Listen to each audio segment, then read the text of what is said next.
नमस्कार, मैं वर्षना और आप देख रहे हैं प्राइम टीवी। आमतौर पर बजट को देश की उम्मीद के रूप में देखा जाता है। देश के हर वर्ग को बजट का खासा इंतजार रहता है, लेकिन एक वर्ग जो बजट की हर गतिविधि के लिए काफी उत्सुक रहता है, वो है व्यापारी वर्ग। फिलहाल देश का बजट पेश किया जा चुका है और आइए जानते हैं कि देश के इस बजट पर व्यापारियों का क्या कहना है। आज देश का बजट पेश किया है और इस बजट को लेकर क्या संभावनाएं हैं। हमारे साथ आधी आबादी भी मौजूद है, मैं उनसे बात करने की कोशिश करूंगा।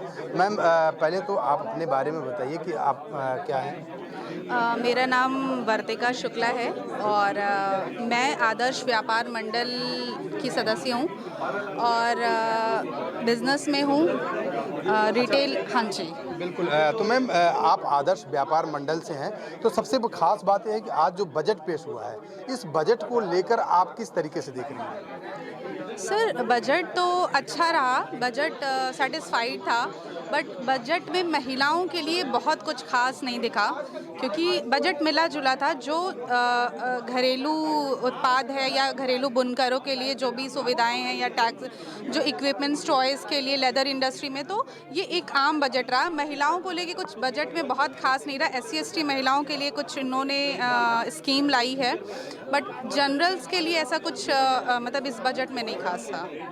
मतलब अगर देखा जाए तो जो वित्त मंत्री ने आज बजट पेश किया है उसमें महिलाओं के लिए कुछ खास नहीं दिखा।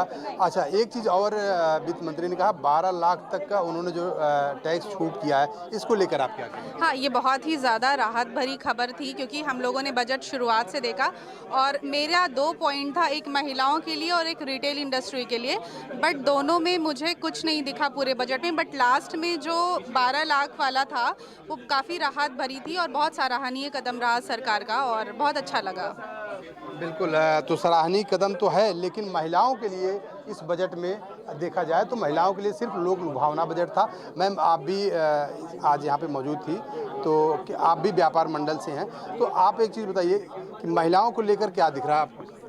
महिलाओं के लिए तो जैसे अगर कोई व्यापार करना चाहता है खिलौने को लेकर के या लेदर को लेकर के, तो उनके लिए है, और बाकी जैसे घरेलू महिलाएं हैं उनके लिए कोई छूट नहीं है इस तरह की। और दवाएं जो सस्ती हुई उसके लिए वो बहुत अच्छी राहत भरी खबर है क्योंकि हर फैमिली में कोई ना कोई बीमारी है। मैम, एक चीज़ और इस बजट में खास दिखा कि कैंसर की दवाएं जो कई सारी दवाएं कैंसर की सस्ती की गई हैं, और दूसरी चीज़ ये है कि 12 लाख तक का जो टैक्स फ्री, इस पर टैक्स नहीं लगाया जाएगा। ये एक चीज़ और अच्छा है देश के लिए, देश के लोगों के लिए, युवाओं के लिए है, लेकिन महिलाओं के लिए इसमें नहीं दिखा और रिटेल के लिए नहीं दिखा, व्यापारी के लिए नहीं दिख रहा है। बिल्कुल, मैंने ये भी ध्यान दिया कि व्यापारियों के लिए भी इस तरह की कोई बात नहीं हुई और घरेलू महिलाओं के लिए भी कोई बात नहीं हुई। और जैसे स्कूल कॉलेज हुए, बच्चों के जो प्राइवेट स्कूल हैं जो महंगे हैं, वो किताब कापियाँ हुई, उसके लिए कोई बात नहीं हुई। ये सारी बातें ध्यान में रख के मुझे लग रहा है बजट बनाना चाहिए था, और जो कि नहीं हुआ। दवाएं सस्ती हुई इसके लिए, और कुछ पे छूट है, कुछ पे सस्ती हुई, वो अच्छी खबर है। बिल्कुल। मैम, आखिरी सवाल आपसे भी कि आप लोग महिला हैं, सबसे बड़ी चीज़ है कि महिलाएं जो होती हैं वो घर और गृहस्थी दोनों चलाती हैं, तो घरेलू खर्च जो है, घरेलू खर्चों में क्या आपको इस बजट में दिखा, रसोई पर क्या फ़र्क पड़ रहा है इसमें। रसोई में राहत है, टैक्सेस में इन्होंने पिछले साल भी छूट दी थी और इस साल भी छूट उससे भी ज़्यादा है। तो जो टैक्सेस हैं वो हटेंगे तो ऑब्वियस सी बात है चीज़ें सस्ती होंगी। तो जो घरेलू महिलाएं और घरेलू खर्चे हैं उन पे तो सही है। बिल्कुल। तो आप देख सकते हैं ये महिलाएं व्यापार मंडल से हैं और उनका कहना है कि जो आज बजट पेश हुआ है, वित्त मंत्री निर्मला सीतारमण ने जो बजट पेश किया है उस बजट में महिलाओं के लिए नहीं है, लेकिन हाँ एक चीज़ है कि जो रसोई पर जो खर्च बढ़ता उसमें कहीं न कहीं देखा जाए तो टैक्स फ्री होते हुए दिखाई दे रहा है। बाकी और महिलाओं के लिए कुछ भी इसमें कुछ ज़्यादा नहीं है, लोक लुभावना ही दिख रहा है। साथ ही साथ जो कैंसर की दवाएं हैं उन पे तमाम सारी छूट दी गई है। साथ ही साथ चमड़ा जो है, चमड़ा व्यापार पर भी छूट दिया गया है, और उसके साथ ही साथ एजुकेशन और युवाओं पर भी काफ़ी ज़्यादा इस बजट में छूट दिया गया है। कैमरा पर्सन अपने सहयोगी के साथ राजेश यादव, प्राइम टीवी, लखनऊ। केंद्र सरकार का बजट क्या, ये तो मोदी जी का बजट होता है और अपने नेताओं मंत्रियों के लिए और अपने उद्योगपति दोस्तों के लिए ही वो बजट पारित करते हैं। आम जनता से तो कोई सरोकार है नहीं। चुनाव अगर करीब होता है तो 5 किलो राशन की बात हो जाती है, अन्यथा बजट में आम जनता के लिए, गरीब मजदूर किसान के लिए, नौकरी पेशा वालों के लिए, सरकारी नौकरी के लिए, मध्यम वर्ग के लिए, मध्यम उद्योग के लिए बजट में कुछ भी नहीं रहता है। चुनाव आते हैं, इन लोगों की बात होती है, मगर इन लोगों को सिर्फ इन लोगों से ताली थाली घंटा बजवाया जाता है, मगर इन लोगों को जब देने की बारी होती है तो इन लोगों को घंटा दिखा दिया जाता है। वित्त मंत्री सीता निर्मला रमण ने आज अपना 8वां बजट पेश किया और उस बजट में क्या कुछ खास था। हमारे साथ व्यापार मंडल के अध्यक्ष हैं संजय जी मौजूद हैं। संजय जी, आज के बजट जो पेश हुआ, इस बजट को लेकर आप किस तरीके से देख रहे हैं? देखिए, आज के बजट में वित्त मंत्री जी ने सबसे लास्ट सेंटेंस बोला कि 12 लाख रुपए की आय को आयकर मुक्त किया जाता है। निश्चित रूप से उनके इस सेंटेंस ने देश की जनता का, देश के व्यापारियों का, सर्विस क्लास का, सभी का मन मोहने का काम किया और निश्चित रूप से इससे लाभ भी मिलेगा। लोगों की परचेजिंग कैपेसिटी बढ़ेगी, मार्केट में पैसे का फ्लो बढ़ेगा और कहीं ना कहीं इसका सबको लाभ मिलेगा, सरकार को भी लाभ मिलेगा। लेकिन दूसरी तरफ जो व्यापारियों को देखा जाए तो व्यापारियों के दृष्टिकोण से हम लोग को ये उम्मीद थी कि हम लोग को 10 लाख रुपये का स्वास्थ्य बीमा, जीवन बीमा फ्री मिलेगा। उसकी कोई बात उन्होंने नहीं कही है। नहीं क्या कहते हैं, इसकी रिटेल ट्रेड पॉलिसी की, ई कॉमर्स पॉलिसी की बात हुई है और यूपी को भी विशेष रूप से कुछ नहीं दिया गया, बिहार पर ज़्यादा फोकस किया गया है। तो ये सारे विषय चिंता वाले थे। FDI इंश्योरेंस में 100% लाए हैं, ये भी कहीं ना कहीं चिंता को बढ़ाने वाला है क्योंकि इससे इंश्योरेंस और महंगा हो जाएगा।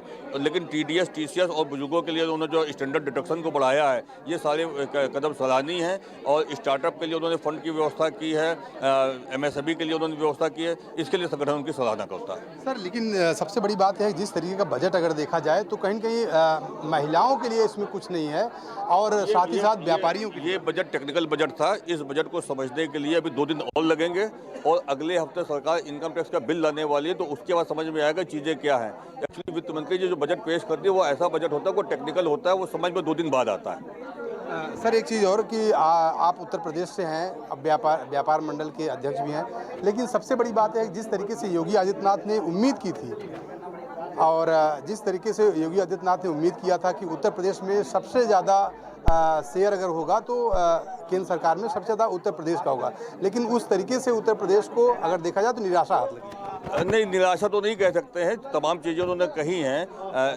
मेडिकल के लेकर के किया है उन्होंने और दूसरे विषयों पे उन्होंने कहा है, लेकिन और ज़्यादा होना चाहिए था। बिल्कुल। तो ये थे हमारे साथ व्यापार मंडल के अध्यक्ष संजय गुप्ता जी। इनका कहना है कि महिलाओं और व्यापारियों के लिए तो इस बजट में कुछ विशेष ज़्यादा नहीं है, लेकिन हाँ, एक चीज़ और है कि ये बजट जो पूरा बजट है वित्त मंत्री निर्मला सीतारमण का, ये सिर्फ टेक्निकल बजट है और अभी इसको समझने के लिए 2 से 4 दिन और लगेंगे। उसके बाद कुछ इसको साफ हो पाएगा कि आखिर किस तरीके का और किस तरह का बजट है। सहयोगी कैमरामैन के साथ राजेश यादव, प्राइम TV, लखनऊ। आज वित्त मंत्री निर्मला सीतारमण बजट पेश कर रही हैं, हमारे साथ मौजूद हैं। सर, आज वित्त मंत्री सीता निर्मला रमण आज बजट पेश की, इस बजट से क्या मिला और लोगों को, जनता को क्या मिला? देखिए, हर बार जब भी बजट पेश होता है तो हम व्यापारियों की तमाम आशाएं रहती हैं। इस बार जो इनकम टैक्स में इन लोगों ने 12 लाख रुपए तक का जो फ्री किया है, ये बहुत ही सराहनीय कदम है। इसके अलावा और भी तमाम क्षेत्र में, जैसे बुजुर्गों का ये था कि उनको डिडक्शन जो है 50,000 से बढ़ा के 1 लाख रुपए तक कर दिया गया है और तमाम इस तरह की चीज़ें जो हैं सरकार ने की हैं। थोड़ा बजट इस बार का अच्छा है। सर, एक चीज़ और है कि इस बजट में किसानों को, महिलाओं को, गरीबों को क्या मिला है, सबसे खास बात ये होती है। नहीं, किसानों के लिए भी कुछ उनका जो क्रेडिट लिमिट थी किसानों की, वो क्रेडिट लिमिट भी 5 लाख तक उसको बढ़ा के कर दी है। और महिलाओं के लिए तो हमें लगता है कुछ विशेष कुछ दिखा नहीं, लेकिन किसानों के लिए क्रेडिट लिमिट उन्होंने 5 लाख रुपए तक की कर दी है। बिल्कुल। हमारे साथ और भी लोग मौजूद हैं। यहाँ पे कुछ जो अगर देखा जाए तो कुछ टैक्स पेयर्स भी मौजूद हैं। सर, आप भी यहाँ मौजूद हैं, सबसे पहले तो अपने बारे में बताइए। क्या? मैं मोहम्मद आदिल, उत्तर प्रदेश आदर्श व्यापार मंडल का वरिष्ठ उपाध्यक्ष हूँ। आज के सर एक चीज़ की, जिस तरीके से आज वित्त मंत्री निर्मला सीतारमण ने बजट पेश किया है, इस बजट से लोगों को, किसानों को, युवाओं को किस तरीके का फ़ायदा हुआ, किस तरीके का बजट है? देखिए, आज के बजट में जो सबसे पहले हम लोग उम्मीद किए हुए थे कि जो टैक्स फ्री करेंगे 15 लाख का, उसको 12 लाख किया। खैर, बहुत अच्छा किया। सबसे बड़ी बात तो ये है कि व्यापारियों को इससे भी बहुत बड़ी राहत मिलेगी, जो कि अब तक नहीं थी। और उसको किसानों के लिए भी देखिए, जो कार्ड 5 लाख तक का क्रेडिट कार्ड उन्होंने पेश किया है, वो भी है। प्लस बहुत सी चीज़ें जैसे मोबाइल, टीवी वगैरह और बैटरीज़ हैं, लिथियम बैटरीज वगैरह, उन चीज़ों के रेट उन्होंने घटाए हैं। लेकिन आज का देखते हुए अब तक के बजट में आज का बजट सबसे अच्छा दिखा हम लोगों को। सर, एक चीज़ और है कि महिलाओं को लेकर क्योंकि आधी आबादी कही जाती है और ख़ास करके अगर योगी सरकार और मोदी सरकार महिलाओं पर फोकस करती है, महिलाओं को लेकर इस बजट में क्या देगा? नहीं, महिलाओं के लिए भी बोल रहे हैं कि घर गृहस्थी के लिए भी बहुत सी चीज़ों को सस्ता किया जाएगा। लेकिन अब वो बोल तो रहे हैं, लेकिन उसको भी क्लियर नहीं किया है। वो भी उम्मीद है कि कुछ ना कुछ उनको भी देंगे। हम लोग तो अब अक्सर ही कर सकते हैं, उम्मीदें रखे हैं। जैसे पिछली बार की थी, अब किल मिला, हो सकता है अगली बार मिले। बिल्कुल।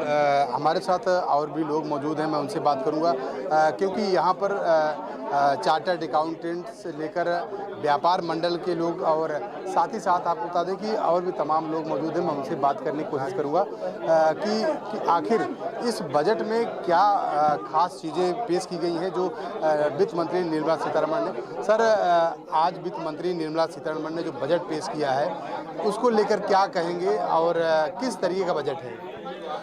मैं इसको कहूँगा कि एक अच्छा बजट तो है, लेकिन जो पार्ट 1 में उन्होंने जितने भी घोषणाएं की, इसके ऊपर हमको थोड़ा सा देखना पड़ेगा, क्योंकि इसके डॉक्यूमेंट्स अभी तक हमारे पास अवेलेबल नहीं है। जब डॉक्यूमेंट्स आएंगे, उसकी स्टडी की जाएगी, तभी हम उसके ऊपर कुछ अपनी टिप्पणी कर सकते हैं। लेकिन एक स्टेप को हम लोग ज़रूर वेलकम करना चाहेंगे कि इन्होंने 12 लाख तक जो ज़ीरो टैक्स कर दिया है, तो मेरे ख्याल से मिडिल क्लास के लिए एक बहुत बड़ी राहत है।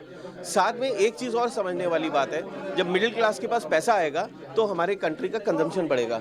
तो मेरे ख्याल से एक साथ दो बहुत बड़े काम उपलब्धि हासिल की है सरकार ने। सर, इसमें व्यापारियों को लेकर अगर देखा जाए तो व्यापारियों के लिए कितनी सुविधाजनक क्या सुविधा मिल रही है इस बजट में? देखिए, अभी जो एमएसएमई के ऊपर जितनी घोषणाएं की हैं, अभी उसमें क्लैरिटी नहीं है। तो जब तक क्लैरिटी नहीं आती, हम लोग का कुछ भी उसके ऊपर बोलना ठीक नहीं होगा। हालांकि उन्होंने ऐसा अनाउंसमेंट किया है कि स्टार्टअप्स और एमएसएमई का जो लोन का जो दायरा है वो बढ़ा दिया जा रहा है, लेकिन उसके जब तक हम लोग बहुत उसको स्टडी नहीं कर लें, तब तक उसके बारे में बोलना ठीक नहीं होगा। सर, और एक खास बात और है कि किसान जो है वो हमारे देश का अन्नदाता होता है, तो किसान को लेकर इस बजट में आपको क्या सुविधा, क्या अवसर दिख रहे हैं?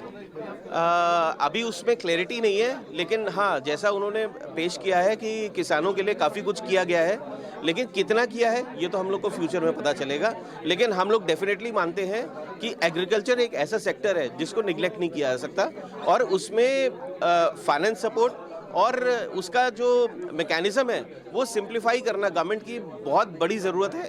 अब जब तक वो नहीं करेंगे, तब तक उसका इकोनॉमी के जो इफेक्ट आता है वो हमको नहीं दिखेगा। बिल्कुल। अभी कोई क्लियरेंस नहीं है जो बजट पेश किया गया है, कि चाहे किसानों को लेकर हो चाहे व्यापारियों को लेकर हो।